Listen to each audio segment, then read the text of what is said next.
As our group topic, we chose the dark side of interpersonal communication.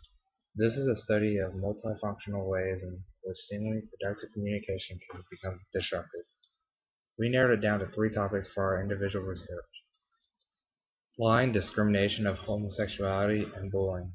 Bullying has been around for many generations. It is defined as any unwanted aggressive behavior that involves a real or perceived imbalance of power. The four types of bullying are physical, verbal, indirect, and cyber.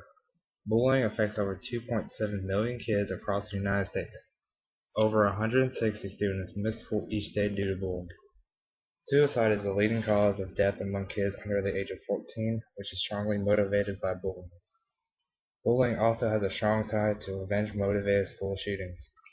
Lying has a significant impact on our everyday lives. Everyone is faced with the choice of lying at some point, whether that is to save face, avoid conflict, or even sparing the receiver embarrassment. We are all guilty of untruths. Although this presentation focused on the dark side of communication, it is worth noting that not all lying is dark. In accordance with our textbook, Looking Out, Looking In, lying takes on the euphemism of equivocation, where we are allowed to get away with slight untruths. The value of equivocal language allows three advantages. It spares the receiver from embarrassment when slight disagreements or conflicts arise. It can save face for both sender and receiver as opposed to the cold, hard truth, which is less of a burden to the conscience to the sender and the feelings of the receiver. Lastly, equivocating provides an alternative to lying, leading to neither a false message nor a clear truth. If, however, you still want to catch your unfaithful spouse, a multimillion-dollar embezzler, equivocators, or just flat-out liars, I hope this presentation gave you some helpful insight on the language of a liar and how nonverbal communication will often speak louder than what the person is saying.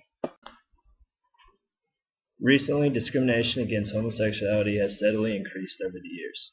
There are two main negative impacts that affect homosexual social stigma which is the media and politics. The media sends unintentional messages to the viewers watching which helps easily base their opinions negatively towards homosexuality.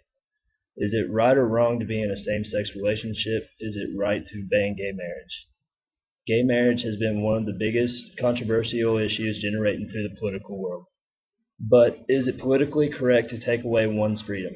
Homosexuals are forced to a brutal lifestyle that generally starts at the early parts of their childhood, which in the long run is a result to problems within the social stigma and much added stress to their lives.